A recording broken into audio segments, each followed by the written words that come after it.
And before you say, oh yeah, the title's totally wrong, I want genuine people who care for the women's rights movement and people who support it to genuinely tell me the actual governmental issues that are at hand for women. What are the general issues that women have societally and governmentally? What issues do you have that are harming you on a daily basis or harming you in general as a group? And I would love to see what those issues are. But from what I've seen, there is no actual legal issues or privilege that you have over,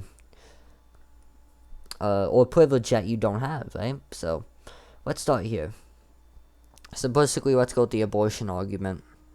Abortion in of itself is legal. It's completely legal in most places. So, abortion, not an issue. I don't get why you bitch about that. There's people who don't support it, and I think they have the right to not support it, but you don't face any issue legally for not being able to do that. And another argument they face is the oppression that men do to them. What oppression do men do to you? And I don't think that's fair to legally restrict men. And this is what it is. They don't have an issue.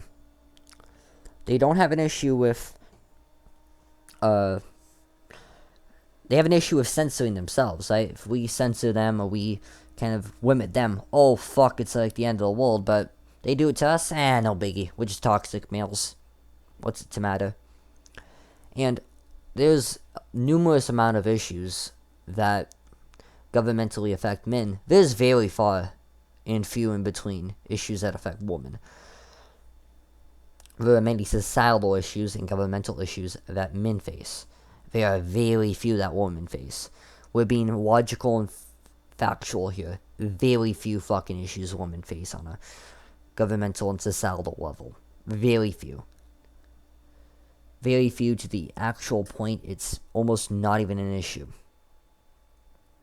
And the fact that they bring up all these issues on issues just shows us something. They say, oh yeah, we should ban mansplaining or man-sitting or whatever the fuck. It's like, why can't you have an issue with the way that we fucking sit now?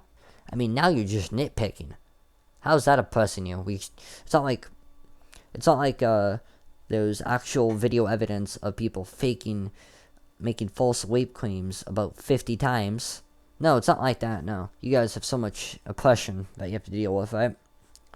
Even though there's more fucking evidence societally and in real life to say, yes, men are oppressed and women aren't.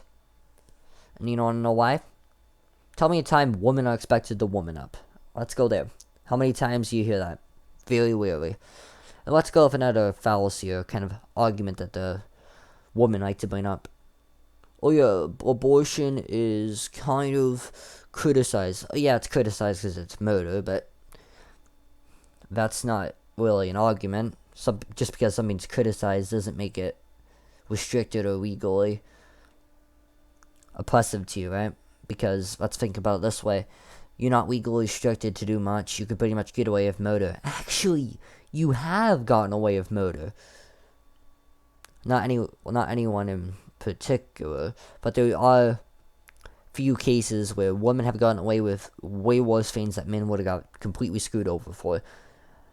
Like, for example, women have posted on social media and posted all over the place. They've beaten, they threatened, and they raped, allegedly, young men, like children.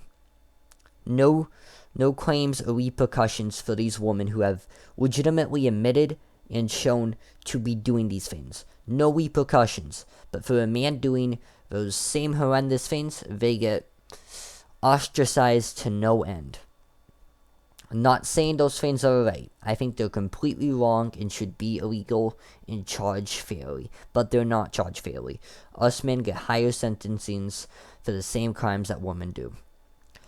And there are many other factors that I have probably explained in depth in other videos. And simply put, we are expected to bow down and flip our hat to you, and you don't expect the same. We are expected to respect you, but not the same. We can be drunk and get fucked and it not count as rape, but the other way around can count.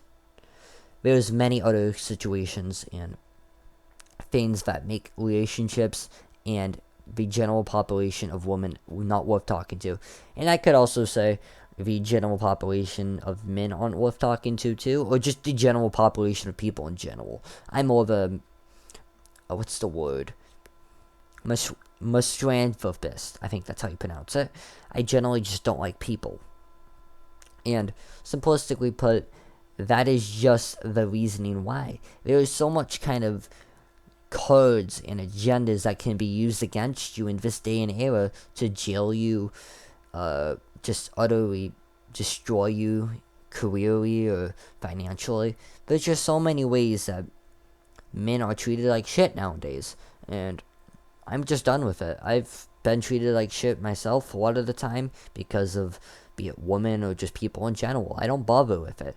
And I know there's a bunch of actual facts I stated before, but, there's also the emotional factor. People don't like to bring this up, but it exists, right?